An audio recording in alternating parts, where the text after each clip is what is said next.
臣妾伺候皇上吧。不必了，朕自己来。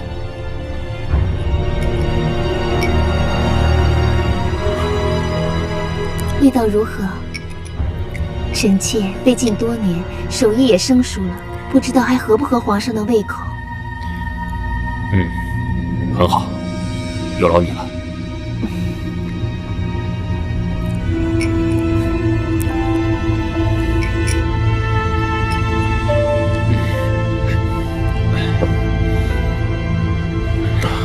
朕略感不适，皇后先回宫休息吧。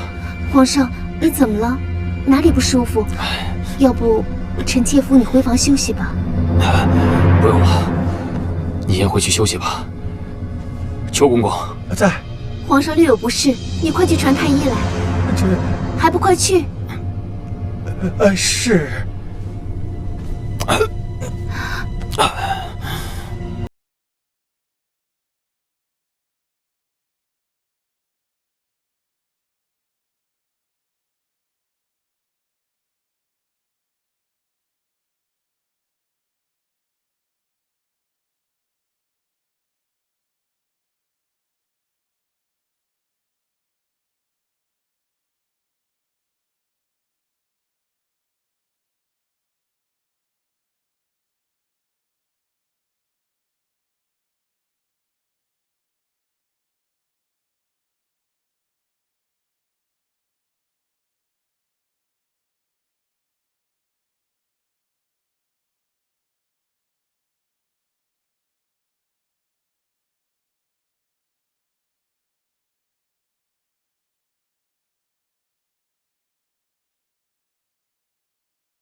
告退。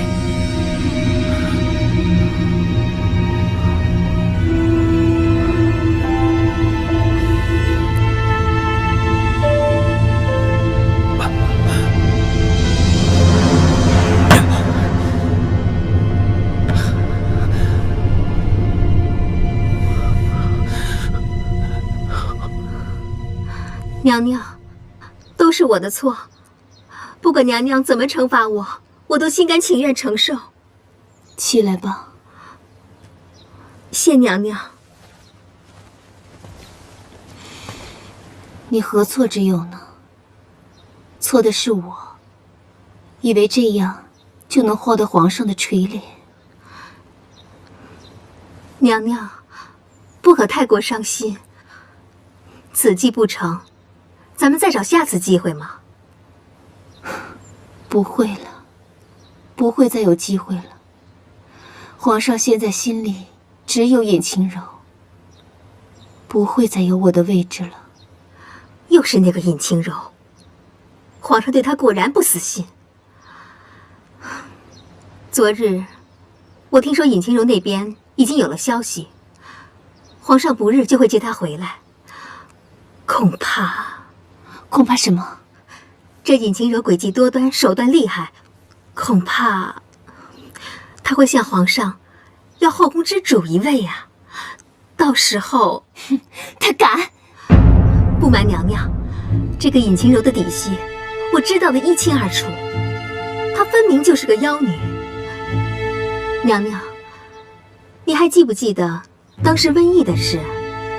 全天下的大夫都束手无策，为什么偏偏是他尹晴柔能够终止瘟疫呢？后又被举国称为大英雄，娘娘难道不觉得奇怪吗？依我看，这尹晴柔分明就是使了什么妖术，让所有人都患病，然后又假装好人去医治，以此来获得皇上的欢心呢。如此说来，我绝不能让这个妖女再回来。娘娘说的极是，一定不能让她回来，否则不光是后宫，就连整个朝廷都会被她搞得天翻地覆的。无论如何，我也要阻止皇上。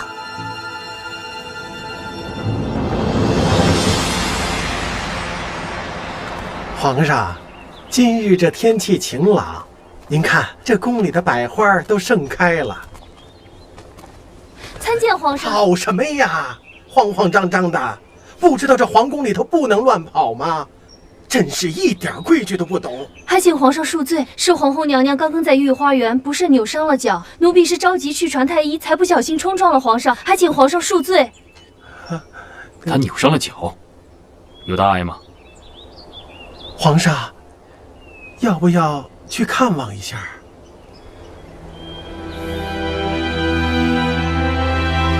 哎，娘娘，您没事吧？哎，您慢点儿，我扶着您。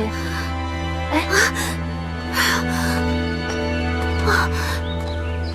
皇上您怎么来了？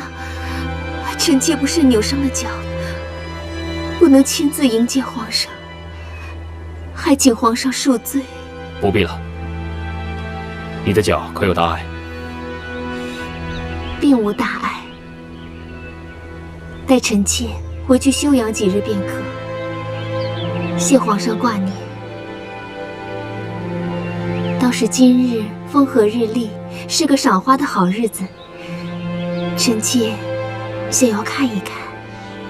既无大碍，那你就自己在这赏花吧。朕还有事，先走了。皇上，皇上，可否听臣妾说几句心里话？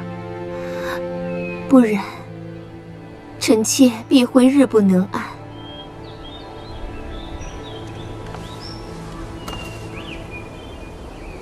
你们都下去吧。是。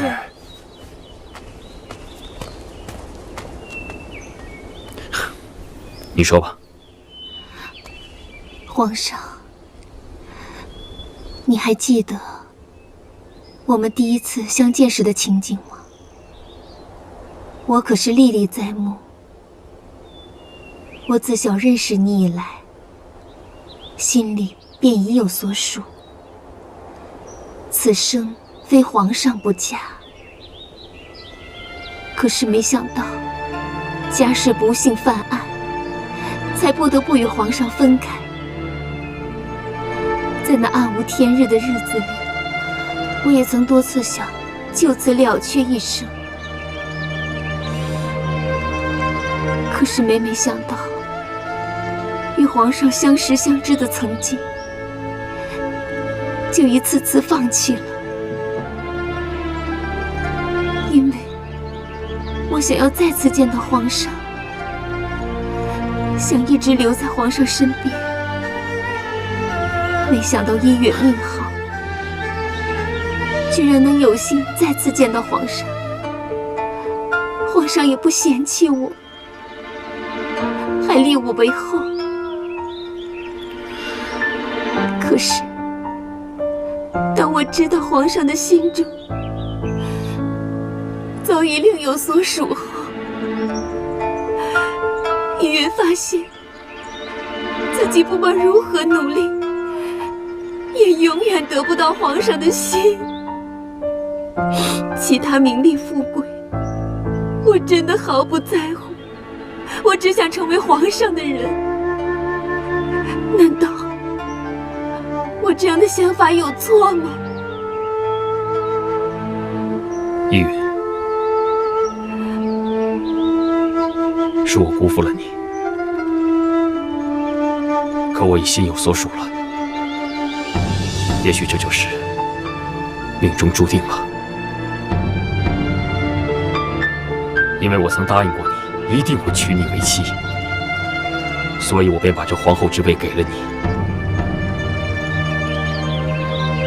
也许我能补偿你的，就只有这么多了，其余的，颜启无能为力。皇上，那晚的事就让它过去吧，我也不想再追究了。以后还请你注意一下自己的身份。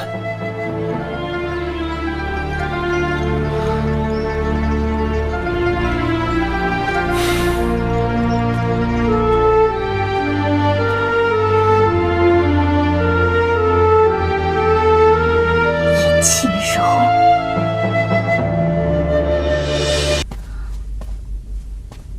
参见公主。晴柔，晴柔，你这是干什么？是在取笑我，还是在生分我？没什么，我只是想来感谢你这段时间对我的照顾。我见大家都叫你尊上，可是你不是我尹晴柔的尊上，所以我就叫你一声公主。我们之间不用这样吧？不管别人怎么叫我，你还是叫我独孤吧。小的可不敢，万一说错了话，那岂不是要身首异处啊？你呀，看来你身体好的差不多了，都开始说笑话了。身体是好很多了，谢谢你。不过我不是在开玩笑。你身为前朝皇子，又悉心经营着明炼宫，权力之大，地位之高，已经不是我能随意冒犯的了。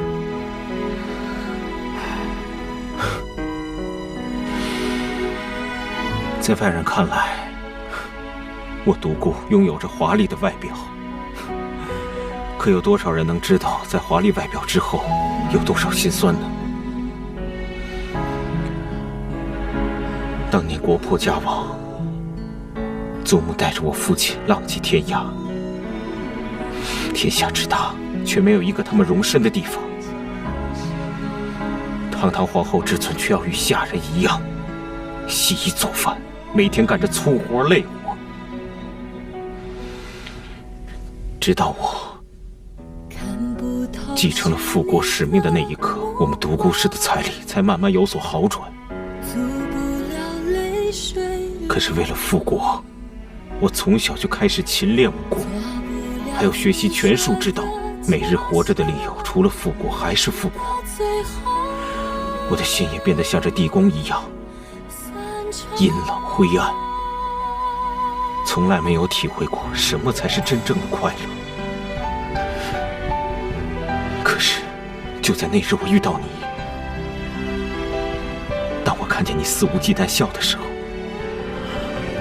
我才知道这个世界上是有美好事情的。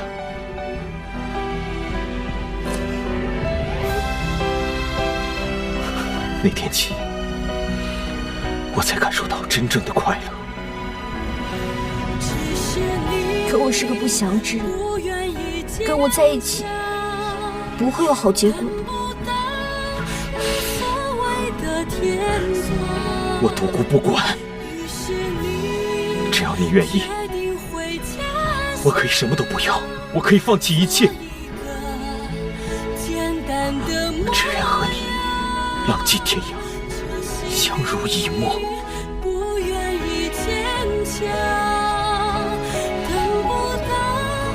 独孤，你不要这么说，你的心思我全部都明白，只是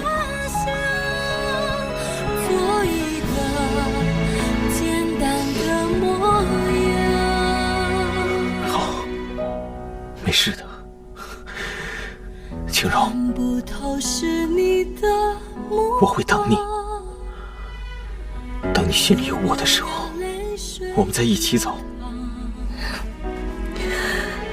做不了曾说的家乡。最后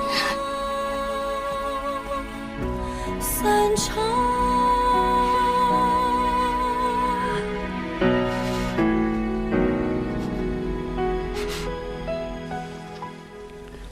这江南河水泛滥之事，就交给爱卿处理吧。切记尽快安抚灾民，重建村落。遵旨。皇上，御林军统领尹浩求见。快传。是。你们先退下吧。微臣告退。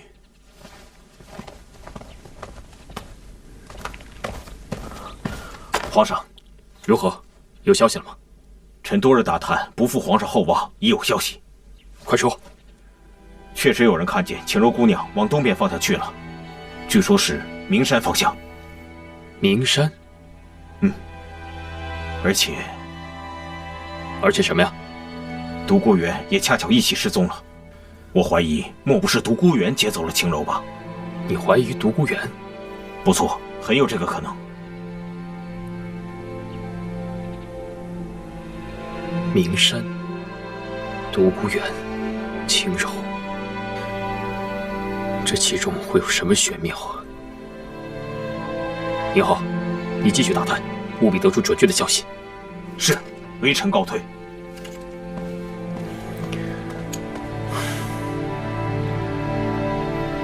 青柔，我一定会找到你的，你等着我。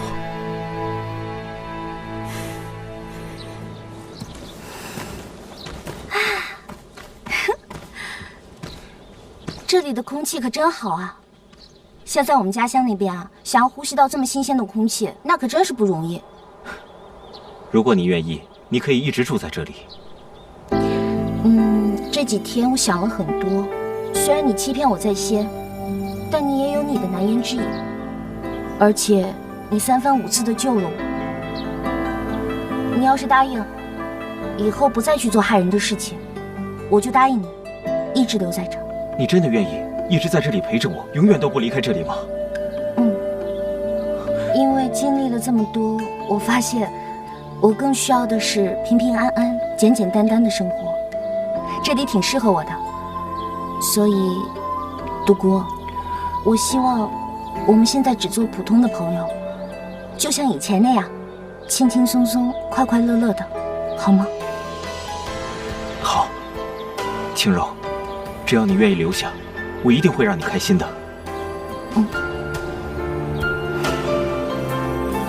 哎，你看，那花多漂亮！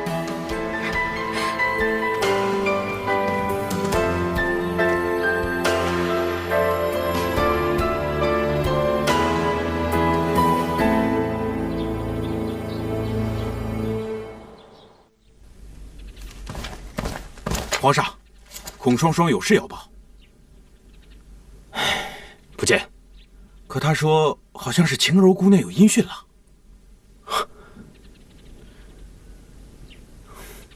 让他进来吧。是。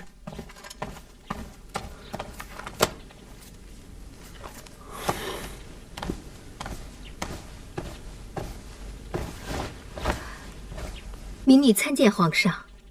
你可知道晴柔的去向？不知道，但我知道，是独孤远救走了晴柔。你说什么？独孤远对晴柔其实一直都有意，所以才会安插我在中间，一直离间你二人。包括谢言辰，都是他的棋子。他一直都在利用我，先是把我放在谢言辰身边，后又教唆谢言辰把我送到你的府上。这一切的一切，都是他精心策划的。如今，他见我已经没有了利用价值，便想要抛下我，就像抛弃一颗弃子一样。放肆！一派胡言，给朕滚出去！皇上，双儿所说句句属实。皇上如果不相信的话，大可抓到独孤远，当面问清楚。滚！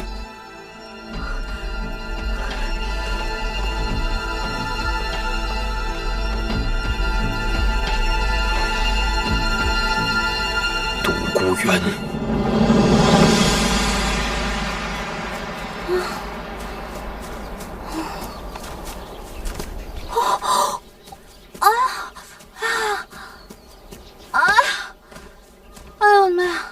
不行了，不行了，我真的走不动了。是你叫我出来晨运的，怎么，才走了1个山头你就不行了？我跟你可不一样，你是习武之人，你走3个山头都没关系。好吧，既然累了，那你就休息一下，我们一会儿再走。能不能不走了？哦，我身体还没好呢。让你每天徒步行走，就是为了锻炼，这样你的病会好得快一些。再坚持一下嘛。好吧。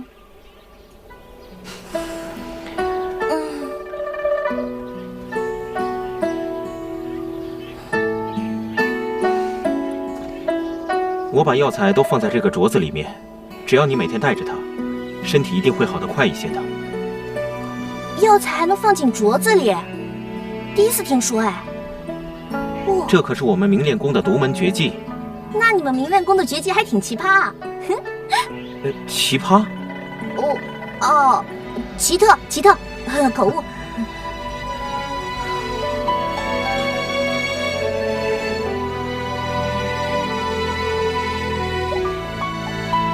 青柔，这个镯子你可一定要收好。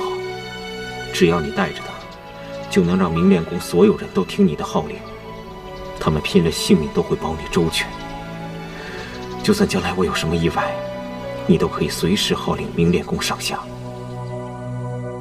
是哀家糊涂啊，听信了谗言，哀家对不起琪儿，更对不起晨儿啊。若不是哀家，晨儿也不会一时糊涂铸成大错，被贬为庶民，流落在外呀。这一切都是我这个做母亲的错。好在琪儿她是个好孩子，相信她将来也一定是一位好皇帝。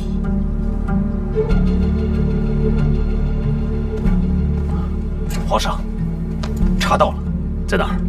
就在那名山脚下，藏于明炼宫中。难怪找了这么久都没找到。果然是明炼宫中的人。你可还查到别的？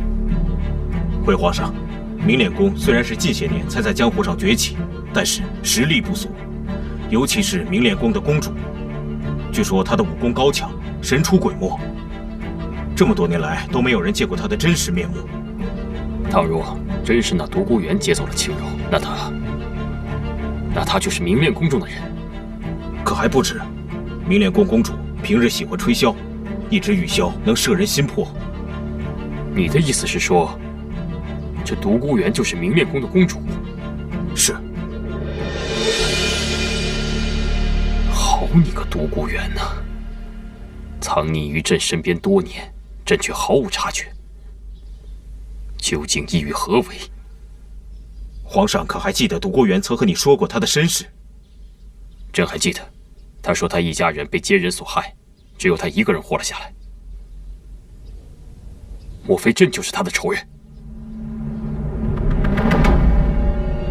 可朕并没有做过杀人灭门的恶行啊！皇上的确是没做过，可先皇先祖们呢？你究竟想说什么？据名山探子汇报，他们曾抓到过明炼宫的人。言行之下，明炼宫的人说，里面居然供奉着前朝皇帝的牌位。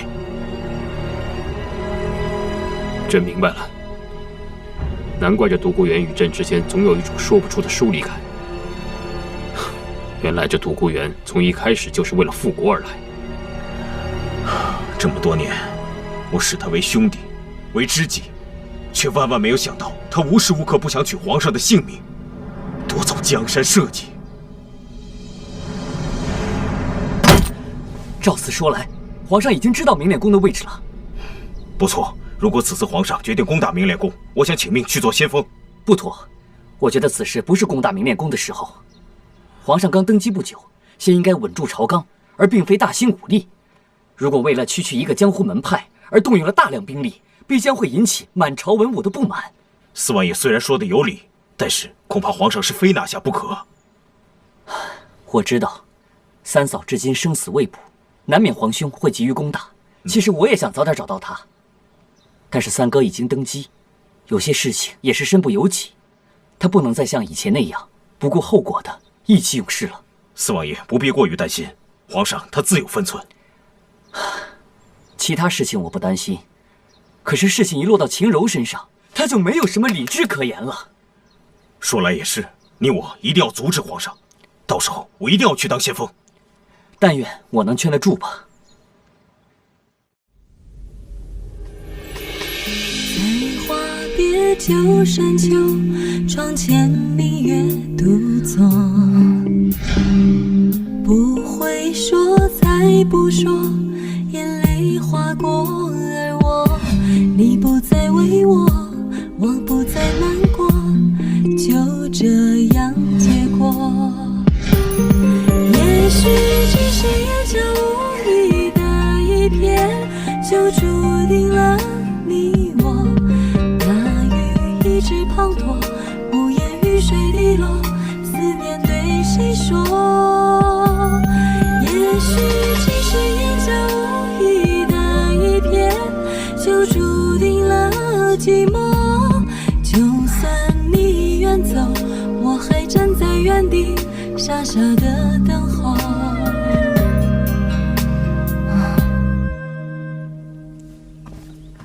臣弟参见皇兄。免了，来得正好，正有要事与你商议。皇兄说的可是讨伐明练公一事？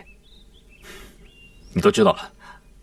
皇兄，臣弟觉得讨伐明练公不用急在一时，我们当务之急先要稳住朝纲。现在动用大量兵力，会引起朝廷上下的不满。况且那明练公威震武林，讨伐也不是一件容易的事。到那个时候，大量的死伤也是不可避免的。皇兄，还请三思啊！看来你是不会帮我了，那就不必多说了，你走吧。皇兄还是听臣弟一句劝吧，明练公日后再除也不迟啊。不可，这独孤元既有复国之心，朕就留不得他。臣弟以为，皇兄这么急着去讨伐明练公，其实是为了秦柔，并非其他。朕没有。怎么没有？皇兄，你就是太要面子了。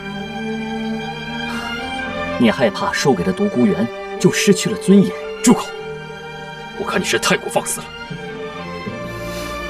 皇兄，你看你现在为了秦柔，你都失去理智了。你可是当今的皇上啊！你怎么能如此任性妄为呢？是朕要任性妄为吗？讨伐明练公绝其后患是任性吗？找回朕心爱的女子也是任性吗？朕若是任性，当初就不会做这个皇帝。皇兄，好了，你先下去吧，朕想静一静。臣遵旨。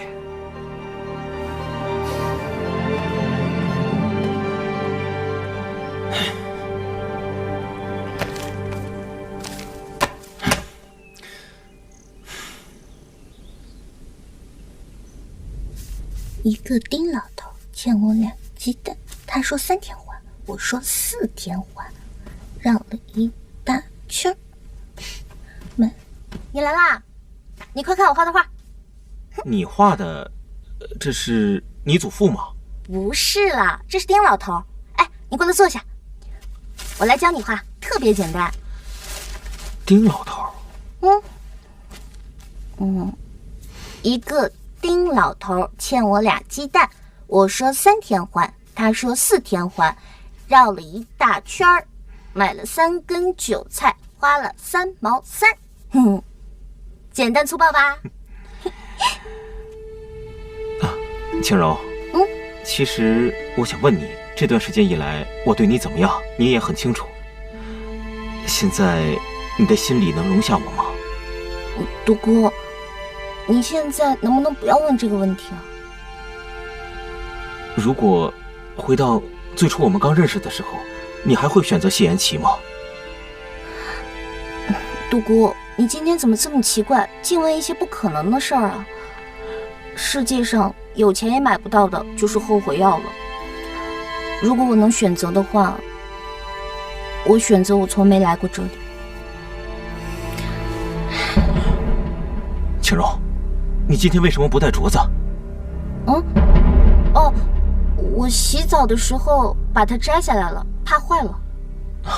镯子是不怕水的，你还是戴着吧，对身体有好处。好吧。那你先忙，我先走了。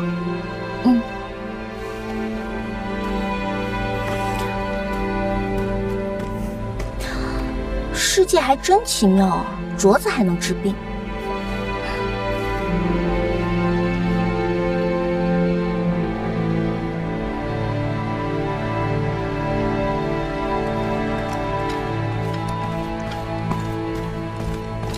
尊上，什么事？宫里传来消息，皇帝已经派了官兵接近这里，可能近期就要攻打明炼宫。终于来了，吩咐下去，做好应战准备。是。对了，还有，不要声张，一定不要让青柔发现有任何的异样。是，属下这就去办。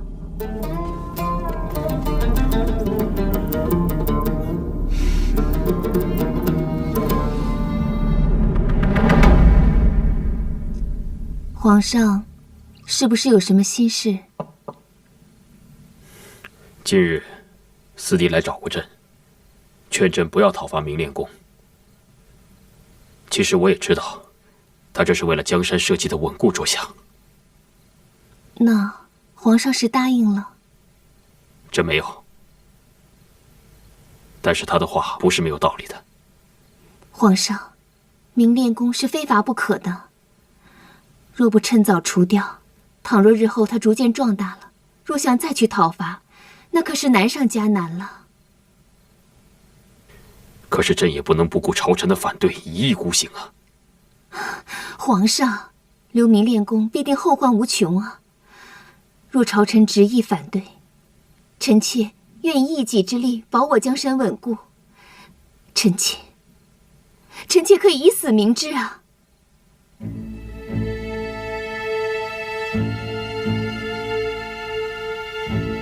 皇上为何这样看着臣妾？朕记得，你以前性子一向谦和，而且从不理会朝事，为何偏偏今日对讨伐明炼宫一事如此上心，态度如此坚决？皇上也说了，那是臣妾以前呀。臣妾毕竟遭逢过巨变，方知害人之心不可有的道理，但是防人之心也不可无啊。况且现在臣妾贵为皇后，理应为皇上分忧，为江山社稷尽忠。既然那明炼宫威胁到江山社稷和皇上的安危，臣妾就算是拼了性命，也愿为皇上除掉这个心腹大患。皇上，你应该知道，在臣妾的心中，你是最重要的。也罢，不过随口一问，你无需如此伤心。不过，于公于私，这明炼宫，朕都留他不得。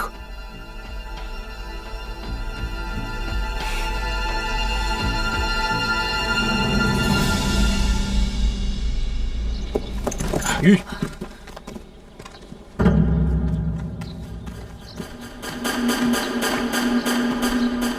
独孤远，朕视你为知己多年，你就是这样对待朕的吗？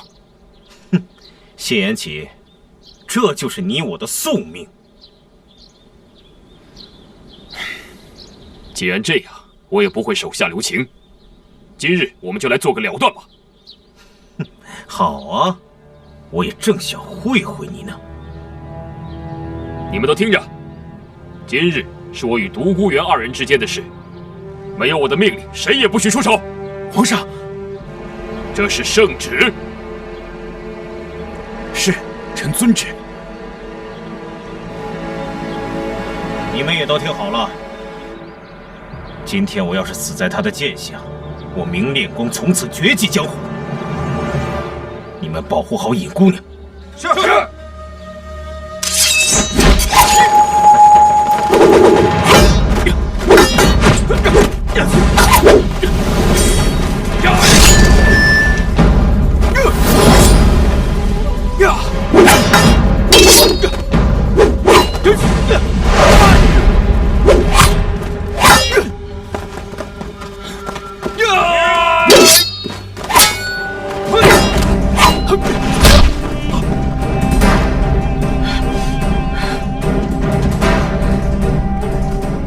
发生什么事了？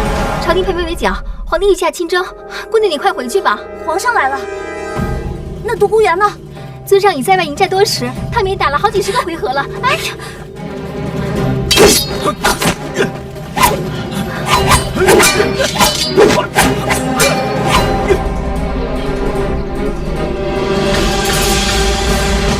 这个镯子是母亲传给当家媳妇儿的标志。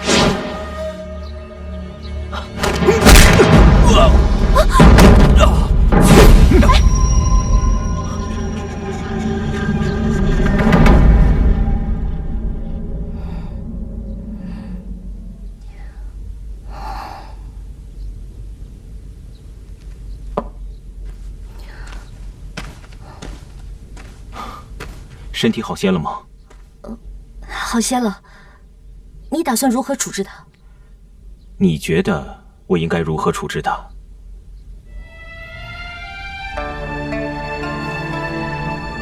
虽然我已经与他恩断义绝，此生不再往来，但是还请你放了他，因为他毕竟是当今圣上，而且他还是一位爱民的好皇上。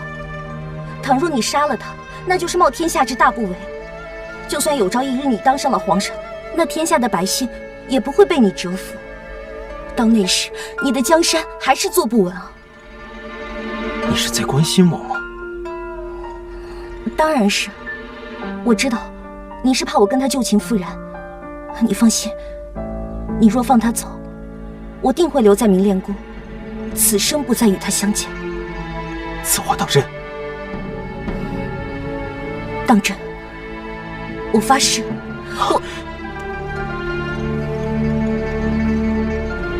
我不用你发誓，我相信你。我答应你，我会放了他。真的？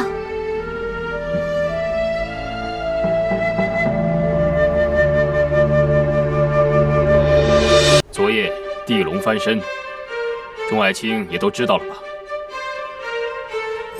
皇上，地龙翻身，导致多处房屋倒塌，大片灾民受伤。除此之外，受震动影响，周边许多山体都有滑石的危险，还需多派些人手做预防准备。另外，粮草、药物也都成了眼下紧要的物品。皇上，内城受灾的房屋人数，臣连夜带人做了统计，这数目实在大得惊人。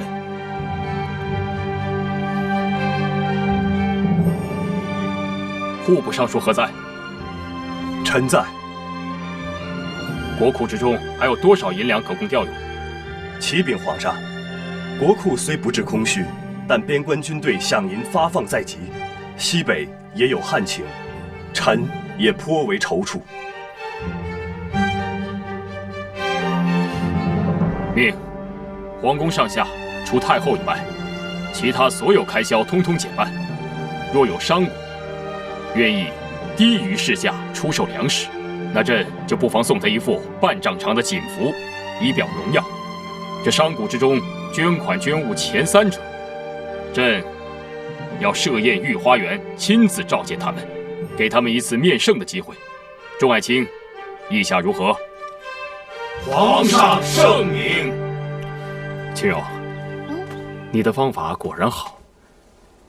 既然我都起了表率作用，他们还怎么好意思不捐些钱财出来呢？那是当然，而且这次还有皇上亲自接见的，多大的荣耀啊！这样也就差不多了。什么赈灾晚会之类的，怕是那些老头一时也难以接受。这阿广也不在了，也没人陪我胡闹，我好可怜。不行不行，做正事，严肃点。虽说这次能够平安归来，朕是借了地龙翻身的机会，但能把这灾后重建的事情处理得如此有条不紊，还是离不开你的帮助啊。兄台客气了。傻丫头。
我这就叫人去散播谣言。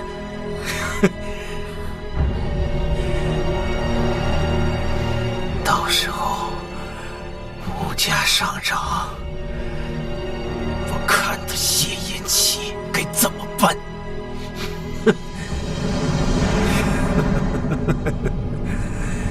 哎，大家都别挤了啊！每人都有，每人都有啊！每个人都有，来来来，好好，谢谢啊！谢谢，大家每个人都有，哎，来来来，每人都有啊，都有都有，给我了，不要着急啊，男女都有啊！谢谢谢谢，来来来，好，哎，别着急，来来来，我帮你，哎，给你。我真想不到，他谢延齐竟然做好了万全的准备，看来我们想用天灾做文章，是不太容易了。这肯定都是那尹晴柔的主意，绝不是那些低能的朝臣所想得出来的。尹晴柔，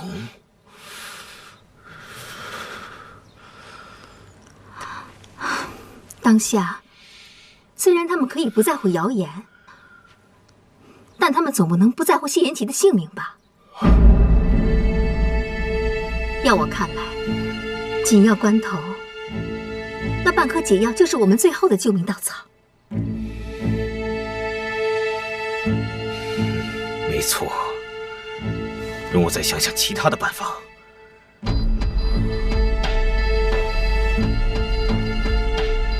这大灾之后必有大疫，这倒是我们下手的好机会。至于这半颗解药，那是我最后的筹码。不到万不得已，我是不会轻易使用的。那谢延齐乃九五之尊，难道他就不能利用职权，调动天下名医，在1年内配出这解药吗？就算他能集天下名医，调天下资源，那又怎么样？恐怕他没这个时间了。这其中几味药，几十年一开花一结果。就算名医等得起，他谢延齐也等不起了。哼，如今全天下能救他性命的，哼，只有我这半颗解药。哈哈哈哈哈！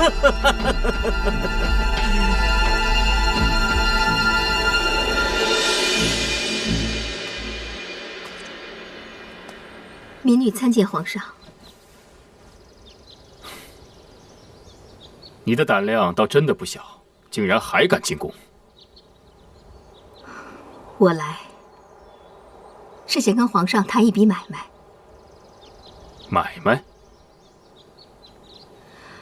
想必皇上也知道，你们所得到的不过是那半颗解药，而另外半颗在独孤远手中。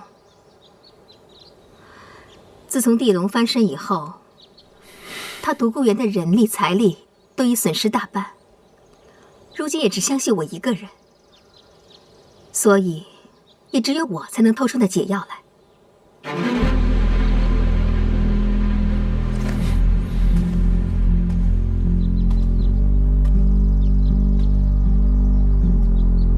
这就是你表达爱的方式吗？真不知道是该为独孤园伤心，还是该为自己笑。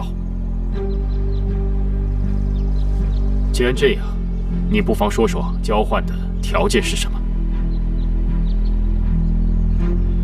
就是那15座城池。区区15座城池，对于皇上的性命来说，只不过是9牛1毛。他独孤园想要复国多年，已成魔怔。明炼宫就是他唯一的退路。可如今这明炼宫已经损毁大半，他所受的打击也不小。皇上，如果这时你给他几座城池，让他过一过土皇上的瘾，皇上的性命也就能保住了，而且还能和秦柔双宿双飞，岂不是两全其美吗？真是异想天开，这半壁江山竟变为15座城池了。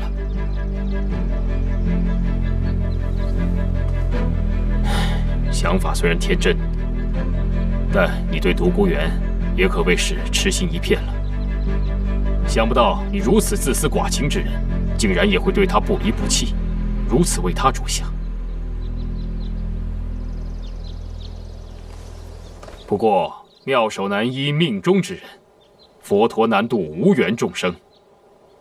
朕若命不该绝，自会化险为夷；而你们若是真有缘，他迟早有一天会明白你的心意，所以你的这个要求，朕是不会答应的。你走吧。皇上，皇上难道连自己的性命也不顾了吗？朕的性命，朕自己会想办法。不过，朕看你倒也是个可怜之人，会一直以为得不到的东西是美好的。可你对独孤园毕竟了解太少。莫怪朕的提醒，当有一日，你有足够的时间与他相处了解之后，你或许会发现，他并没有你想象中的那么美好。朕最后还是要奉劝你一句，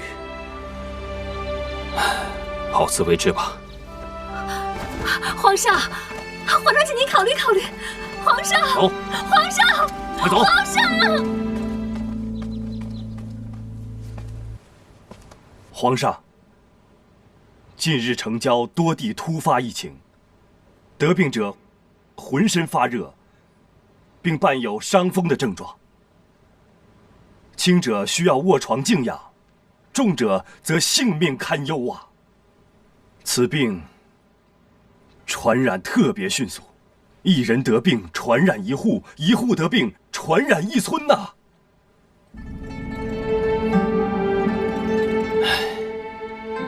朕早已料到会如此。皇兄，老尚书言之有理啊，我们不如效仿前朝旧制，找一些空置的房舍来作为伏击院，将那些发热的病人安置到那里，交由太医院照顾。也只能如此了。你们速速去处理吧。慕容依云，看看眼前发生的一切吧，你还能做些什么呢？你什么也做不了，你只不过是攀附在颜齐身上的一朵花而已。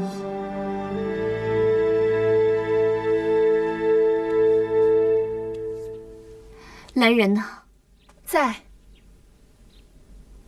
吩咐下去，从今日起，不论任何人来求见，都说我身体不适，不宜见客。是。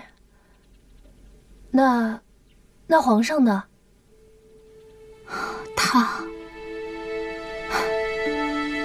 他应该是不会来了。就算是他，我也不见。是。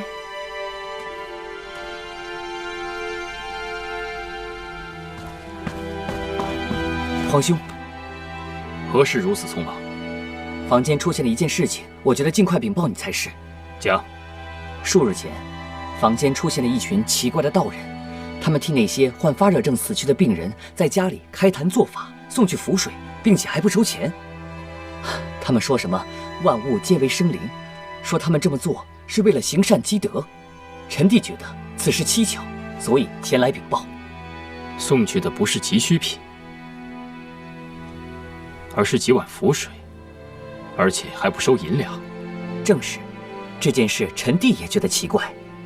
他们那些道士嘴上虽然说不收钱财，但是那些百姓白白得到了好处，哪有不付出的？他们当中就有钱的出钱，没钱的就到处宣扬功德。虽然说现在这些道士还没有什么大的动静，但是已经颇得人心了。我担心以后会有人从中钻空子。只凭几个道士几碗符水，就能蛊惑人心，真是可笑啊！愚民啊，愚民！青柔，你说什么呢？没什么。我最近呢也是听到了一些风声，说他们组织集会什么的，会上呢倒是没说什么反对朝廷的话，也就是祈福传教罢了。但是你也知道，最近事态不太好，又发生了灾祸，人心难免会有所浮动，所以百姓就被他们借机蒙蔽喽。这也正是臣弟担心的地方。他们抹黑朝廷功绩是小事，但是以后成为老百姓心中的依靠，那就是大事。将来必定会蛊惑百姓，并大做文章。倘若此时把他们抓了起来，老百姓心中又肯定不满。真是棘手啊！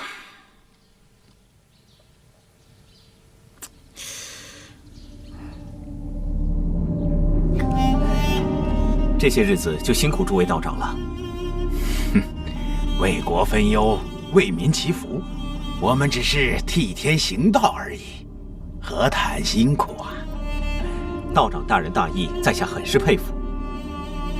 这是在下的心意，还望道长收下。以后独孤就仰仗道长了。哎呀，独孤公子，您太客气了，那我就收下了。这几日还望几位道长再辛苦一下。好说好说，那我就先告辞了。告辞。慢走。谢延启，这次我看你还有什么对策？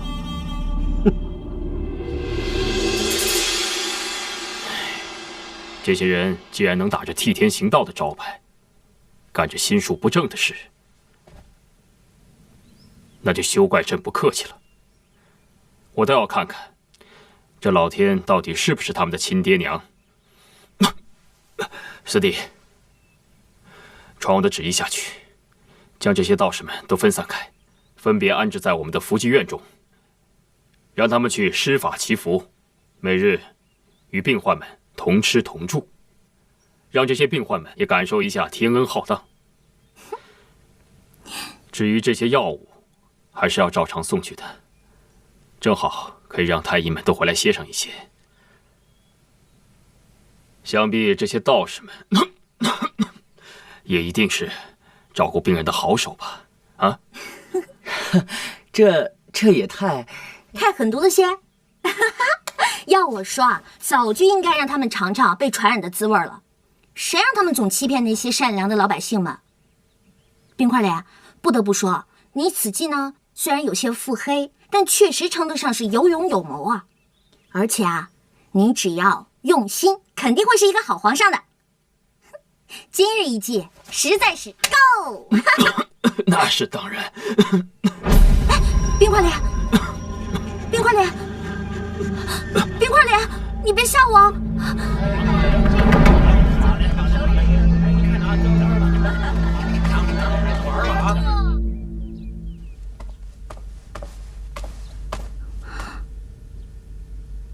怎么是你？独孤园呢？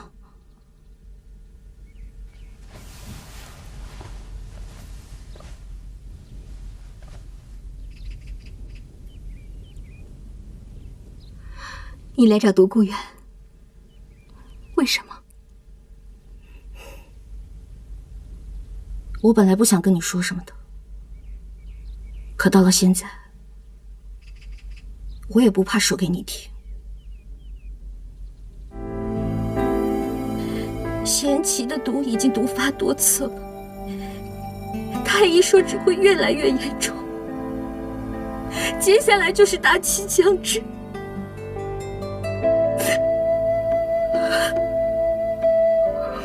我不能眼睁睁地看着他就这样死了，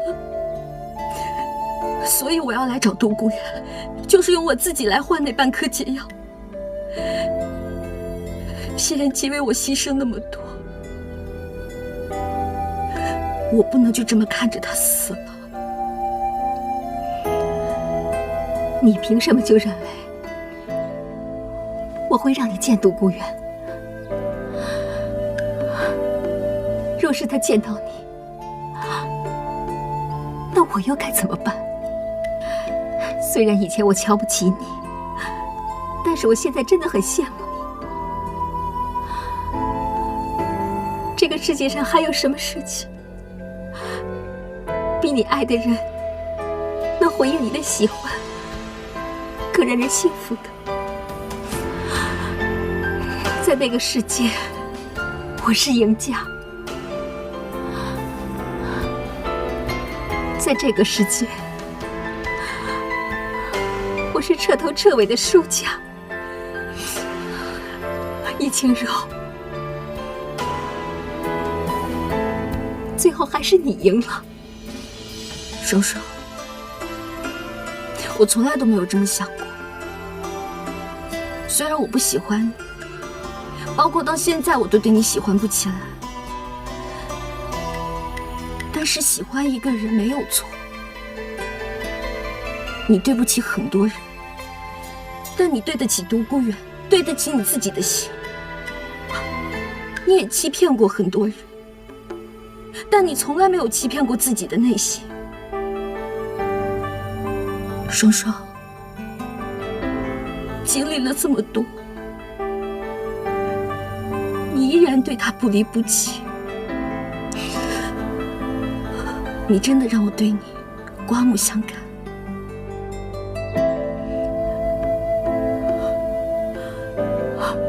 你走吧，那半颗解药我会帮你拿到，不要再来找他。我知道，他也翻不出太大的浪花，我会一直陪着他。相信有一天，他能看到我为他所做的一切。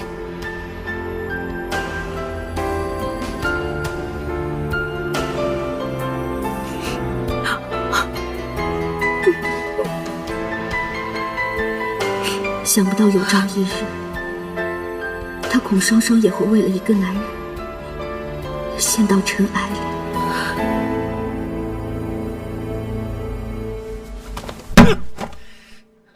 贪生怕死的牛鼻子，收了我那么多的银两，就把事情办成这样，为什么？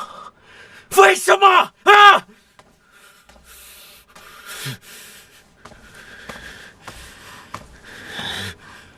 我这里有一些首饰，放在我这儿也没什么用，你先拿去当了吧。毕竟处处都要花钱，你们出手也不能太过小气。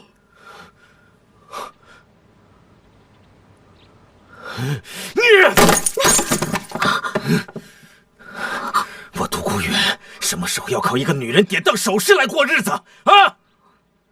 滚！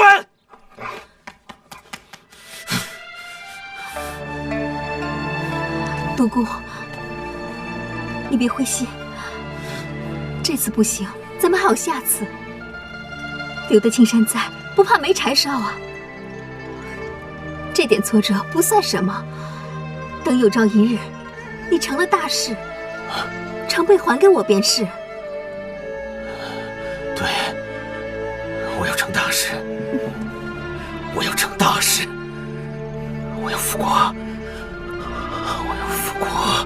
青龙，你一定要等着我，等着我，等着我，等着我。